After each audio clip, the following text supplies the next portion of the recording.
Her hand trembled, but her eyes burned with a hatred that sent ice through my veins as she raised the gun and pointed it directly at my daughter's head, the metallic click of the hammer echoing louder than any sound I had ever heard in my life. My little girl froze, clutching her bicycle handles, her lips quivering as tears filled her eyes, too paralyzed by fear to even scream. In that single moment, I knew I was standing between life and death, between sanity and madness, between a neighbor's petty hatred and my daughter's future. Before we continue, comment where you're watching from and subscribe for more Karen stories. You need to hear how this night unfolded. Karen's voice cracked with rage as she hissed that children like mine had no place in her perfect neighborhood, her finger twitching dangerously on the trigger, as though daring me to take one wrong step. Every instinct in me screamed to lunge forward, to rip that weapon out of her hands, but the father in me knew one sudden move could end everything. The street, once calm and quiet, now pulsed with the weight of fear as porch lights flicked on, neighbors peeking from behind curtains, too cowardly to step in. The world shrank to the sight of cold steel aimed at my innocent child, and the bitter realization that no one would save us, except me. What Karen didn't know, what she couldn't possibly imagine, was that I had been trained my whole life for a moment exactly like this. Life before the storm was quiet, simple, and full of the kind of joys that most people overlook until they are ripped away, and I often think back to those days with both longing and bitterness because I didn't know how fragile peace could be. My daughter was my world, my anchor, and every morning I'd watch her run out into the sun-dappled yard with her little bicycle, her laughter carrying through the air like a song that even the birds paused to hear, and in those moments, I felt like the luckiest man alive. We had moved into that neighborhood believing it was the kind of place where families thrived, where the HOA promised order and safety, where fences lined neatly mowed lawns and children rode freely without fear. My wife tended her flower beds, carefully nurturing bright roses and sunflowers that always drew compliments, and I often sat on the porch sipping coffee, thinking this was the life I had fought so hard to give them after years of service. Evenings were filled with backyard barbecues, my daughter running in circles chasing fireflies, her giggles blending with the crickets' chorus, and the neighbors, at least at first, seemed polite, waving as they passed by. But even in those golden days, shadows crept at the edges, faint murmurs in the air about how some residents were too noisy, how rules had to be followed, how this community wasn't for everyone, little phrases that carried more weight than they seemed to on the surface.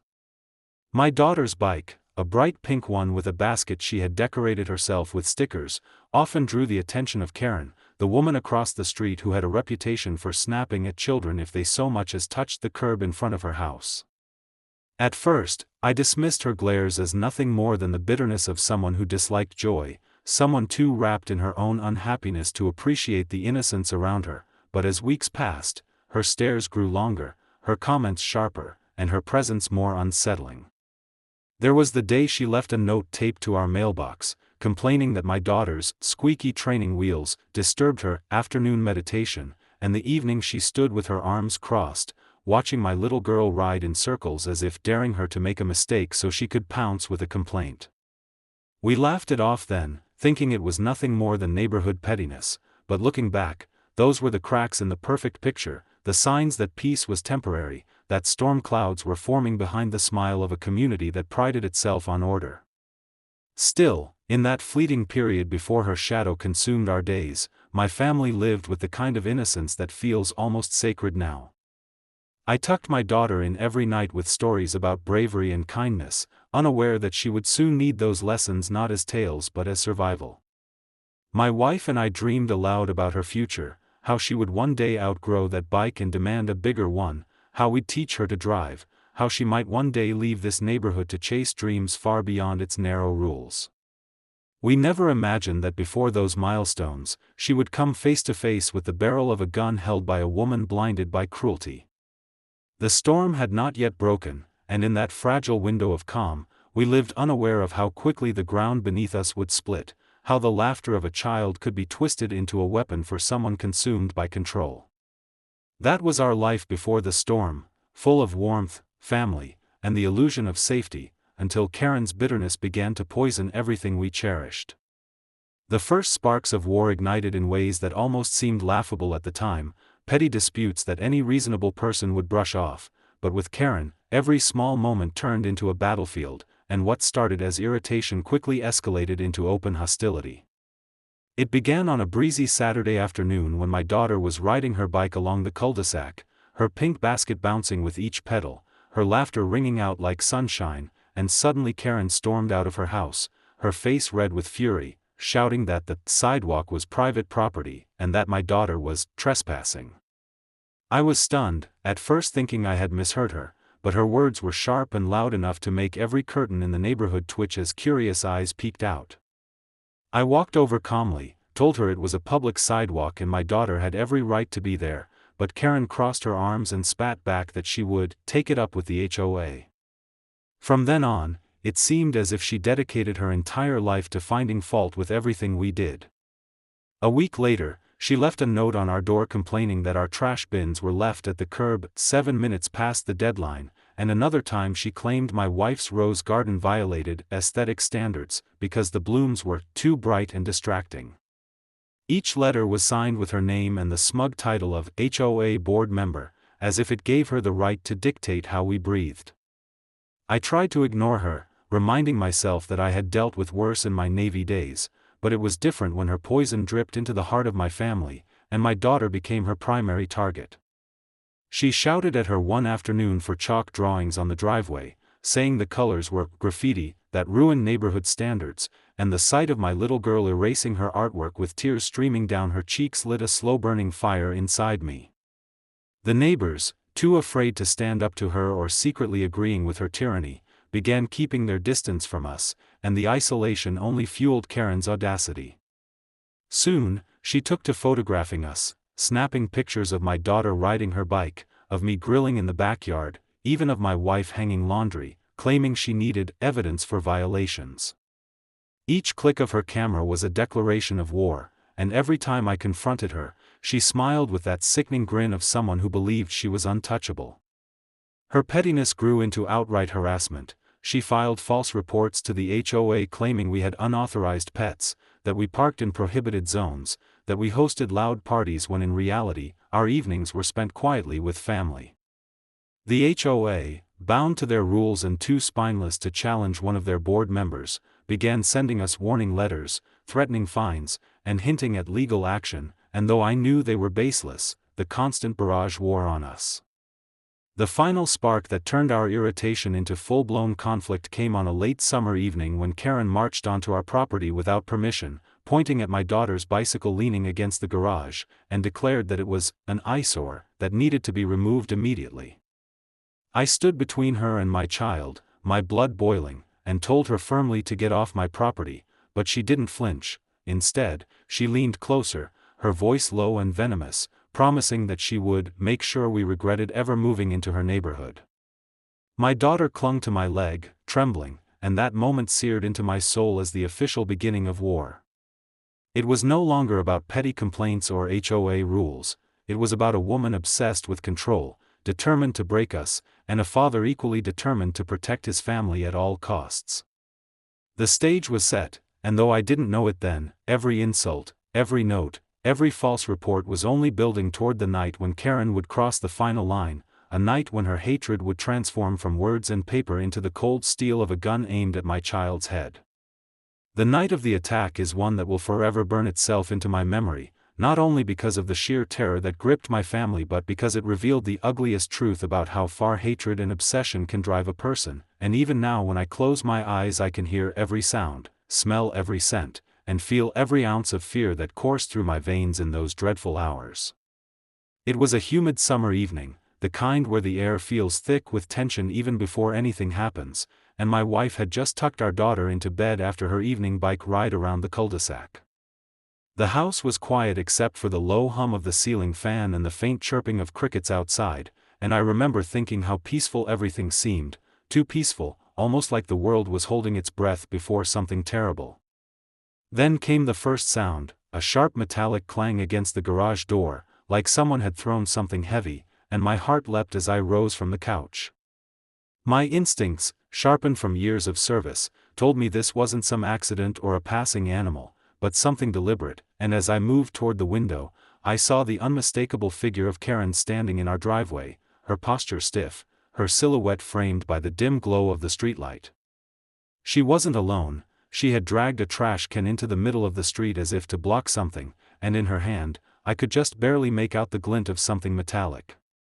My wife whispered my name nervously from behind, and I signaled for her to stay back, but before I could step outside, a voice pierced the night, shrill and venomous. "You think you can ignore me? You think your daughter can ride that bike around here like she owns the place? Not anymore." The sheer madness in her tone sent shivers through me, because it was no longer the Karen of petty complaints and notes. It was a woman unraveling completely, consumed by fury that had finally boiled over. I opened the door cautiously, stepping onto the porch, trying to keep my voice calm but firm, telling her to leave, to go back inside before she made things worse, but her eyes gleamed wild in the dim light, and then I saw it. She was clutching a handgun, her knuckles white around the grip, her finger twitching close to the trigger as she waved it erratically in the air. My stomach sank and my pulse thundered in my ears, but I knew I couldn't let panic show, not with my daughter asleep just a few feet away inside. Karen staggered closer, muttering about how the HOA had given her power, how families like ours didn't belong, and as she stepped into the beam of the porch light, I caught the full sight of her face twisted with rage, her hair disheveled, sweat beading along her forehead, like someone possessed.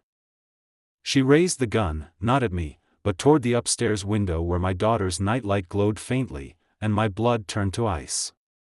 I shouted at my wife to get our daughter and lock the bedroom door, and I took one step forward, my voice cutting sharp as I told Karen to lower the weapon. The neighbors were already peeking out from behind blinds, shadows moving behind curtains, but no one stepped outside, no one called out, they just watched in silence as the madness unfolded. The street, once so familiar and safe, felt like enemy territory, and every creak of the wooden porch beneath my boots reminded me that one false move could set her off. She screamed then, a guttural sound that made my daughter's frightened cry echo from inside, and in a flash she swung the gun toward the front door as my little girl appeared, clutching her teddy bear, her tiny frame trembling in the doorway. Time slowed to a crawl in that moment, my heart stopping as I saw Karen's finger tighten, the black barrel now aimed straight at the most innocent soul in my life, and every instinct in me screamed to act, to lunge, to take the bullet myself if I had to. I moved with the speed of a man who had lived his life in combat, but the sight of that weapon locked on my daughter seared itself into my mind forever, and the night that had begun with the hum of crickets and the promise of peace was now on the edge of bloodshed. And that's when she pointed the gun at my daughter.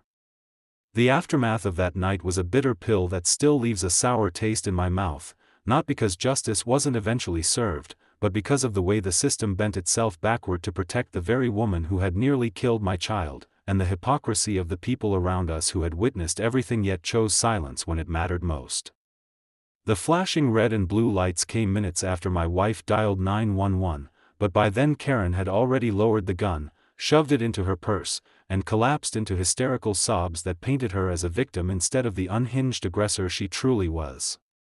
I stood in the driveway with my arms around my trembling daughter, her small body shuddering in my embrace, her face buried into my chest as though she could hide from the memory of staring down the barrel of a gun, while Karen sat on the curb wailing about how she feared for her safety, and how I, a trained killer, had threatened her life.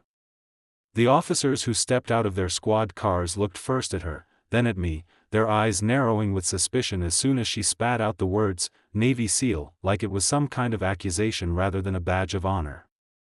I explained calmly, clearly, what had happened, even pointing to the trash can she had dragged into the road and the neighbors who had been peeking out of windows the entire time, but when the officers tried to approach those same neighbors, every single one of them shook their heads and claimed they hadn't seen enough to give a statement.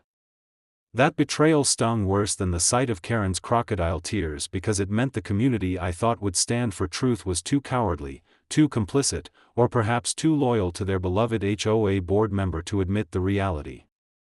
The HOA president himself arrived not long after, strutting up in his polo shirt with the smug assurance of a man who believed the neighborhood belonged to him, and instead of addressing the fact that a firearm had been aimed at a child, he began lecturing me about keeping emotions under control and not letting misunderstandings escalate.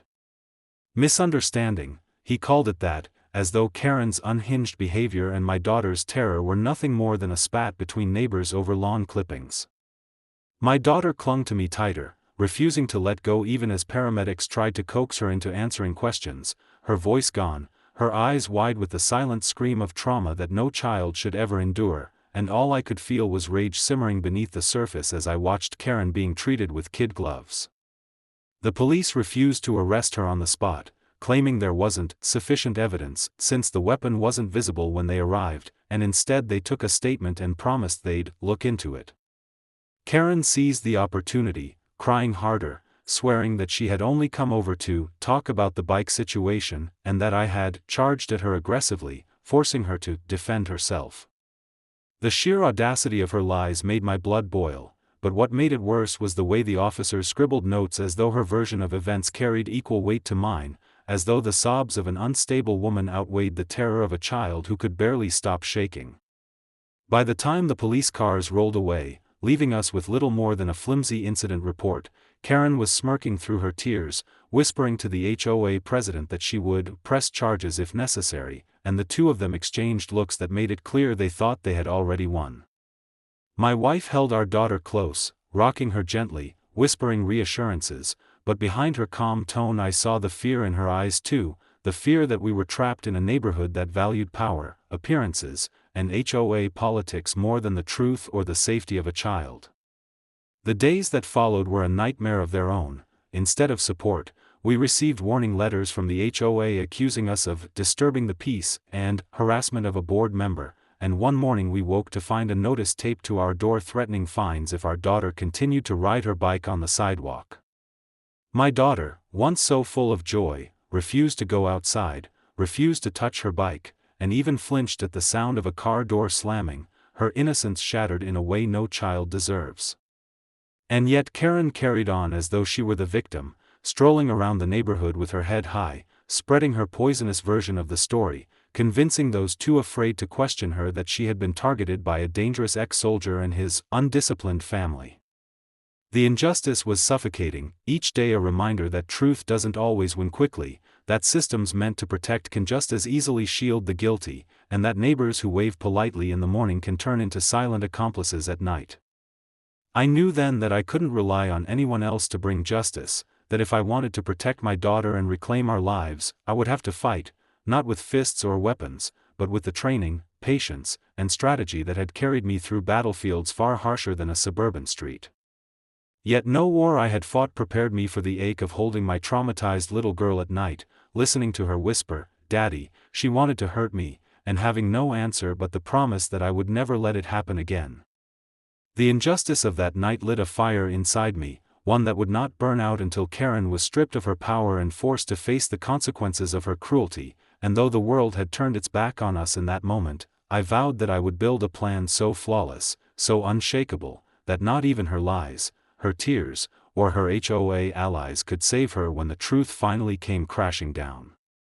I knew after that night that waiting on justice to come from the police or the HOA was pointless, because their loyalty to Karen and their fear of conflict had already been proven, so if I wanted to protect my daughter and see this woman stripped of her false power, I would have to build the kind of airtight trap that no one could wriggle out of, and that was where my past as a Navy SEAL became my greatest weapon. Years of training had taught me patience, discipline, and the art of seeing what others overlooked, and I began treating the neighborhood like hostile terrain, mapping out patterns, watching movements, and documenting every single violation Karen committed. I installed discreet cameras around my property, not the kind anyone could accuse me of pointing at them, but angled cleverly to capture our driveway, the sidewalk, and the street, ensuring that every word she spat and every step she trespassed would be recorded. I kept a logbook, writing down times and dates, noting how often she harassed us, how many false reports she filed, how she deliberately tried to provoke my daughter, and within weeks the file had grown thicker than most case dossiers I'd ever seen overseas.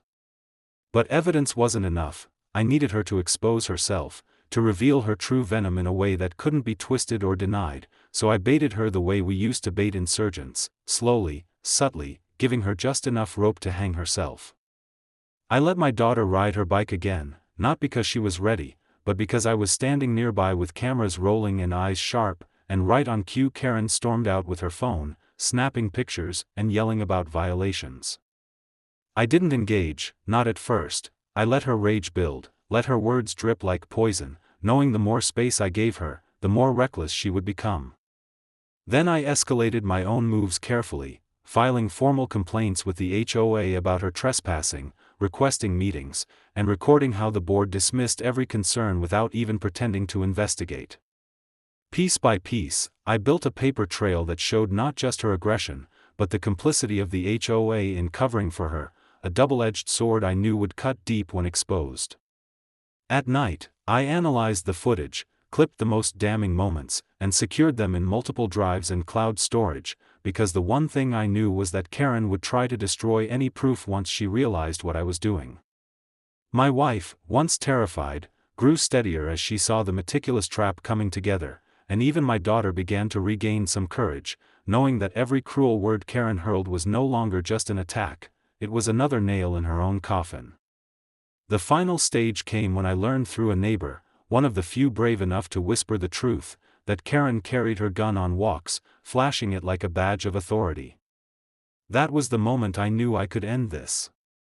I arranged for my daughter to ride her bike one evening while I stood just out of sight with my camera trained on the street, and as expected, Karen stormed over, her voice shrill, her hand reaching into her purse where I knew she kept the weapon. The camera caught it all, her threats, her wild gestures, the flash of metal as she tried to intimidate a child. This time, I didn't stop at the HOA or the local police. I bypassed them completely, sending the evidence directly to the state authorities, to Child Protective Services, and to a lawyer who specialized in HOA abuse cases. When the truth was finally laid bare, when the footage began to circulate through channels Karen couldn't control, I knew the trap had been sprung. She had believed she was untouchable, but I had built a cage around her out of her own arrogance, and soon, she would be the one choking on her lies while the world watched. The day Karen finally fell was not marked by shouting or chaos but by the cold, undeniable weight of truth crashing down on her, and the satisfaction of watching her own arrogance unravel in front of everyone she had once intimidated was unlike anything I had ever experienced. It began with the knock on her door early in the morning, the kind of knock that isn't a neighbor asking to borrow sugar but the heavy pounding of law enforcement coming with warrants in hand, and I stood on my porch holding my daughter's small hand as patrol cars lined the street, their flashing lights painting the neat houses in red and blue. Neighbors peeked from windows just as they always had, but this time they weren't watching me, they were watching her. Karen opened the door with her usual scowl, wrapped in a robe, her hair wild, and when she saw the officers, she tried her old trick of crocodile tears, claiming harassment, waving her arms as if she were the victim. But then the lead officer played the footage, right there in front of her, the clear recording of her brandishing the gun at my child, her venomous words echoing through the neighborhood speakers as the device played her threats out loud for everyone to hear. The color drained from her face, her mouth opened and closed with no sound, and for the first time, the woman who had weaponized her voice was struck completely silent. The HOA president tried to step forward, sputtering about misunderstandings, but the officers shut him down with a reminder that obstruction would carry its own consequences, and he slunk back like a scolded child. When they finally placed Karen in handcuffs, her screams filled the air, not screams of power, but of desperation, shrill cries of a woman realizing her kingdom of intimidation had crumbled to dust. She twisted, shouted at neighbors to defend her, called out names, but no one came forward, no one dared. The same people who once turned away in silence now stared openly, whispering about how wrong they had been, about how they had allowed fear to blind them. My daughter clutched my hand tighter, her eyes wide, but this time it wasn't terror, it was relief, a fragile smile tugging at her lips as she whispered, "Daddy, she can't hurt me anymore." The humiliation was complete when the local news arrived, cameras capturing the HOA's queen being shoved into the back of a police car, her robe falling to reveal her disheveled state, her mask of superiority shattered for the entire world to see. Justice, slow and painful in its arrival, had finally come, and as the sirens faded into the distance, the street felt different, lighter, freer, like a poisonous fog had finally lifted. Karen's downfall wasn't just her arrest, it was the collapse of her entire facade, the exposure of her cruelty, and the undeniable truth that no matter how untouchable she thought she was, in the end, the truth had been her undoing. When the dust finally settled and Karen was no longer a looming shadow over our lives, the silence that followed felt like a healing balm, though it would take time for the scars to fade. My daughter slowly began to rediscover the joy she once had, her bike no longer a symbol of fear but of freedom, and each time she pedaled down the sidewalk with her head held high, I felt a swell of pride that no enemy, no bully, could ever crush her spirit. My wife and I rebuilt our days piece by piece, filling them with laughter, family dinners, and the kind of love that had carried us through the storm, and though the memory of that gun pointed at my child's head would never vanish completely, it transformed from a wound into a reminder of why we fight, why we stand firm, why we never let tyranny, whether it wears a uniform, a crown, or the title of HOA board member, dictate the worth of our lives. Neighbors who once hid in silence began offering apologies, some even bringing small gifts of regret, but I accepted them with the quiet understanding that fear makes cowards of many, and forgiveness was the final piece of our closure. What mattered most was that my daughter could sleep again without nightmares, my wife could smile without worry, and I could breathe knowing I had kept my promise to protect them no matter the cost. The lesson in all this was simple yet powerful: bullies thrive on silence, but when you confront them with truth, courage, and persistence, their power crumbles like sand in a storm. And to anyone listening, to any parent, any fighter, any person who has ever been backed into a corner by cruelty, remember this: you are stronger than you think, and justice, though delayed, is worth fighting for. Now I leave you with this: what would you have done if Karen pointed a gun at your child? Comment below, and don't forget to subscribe for more real stories like this.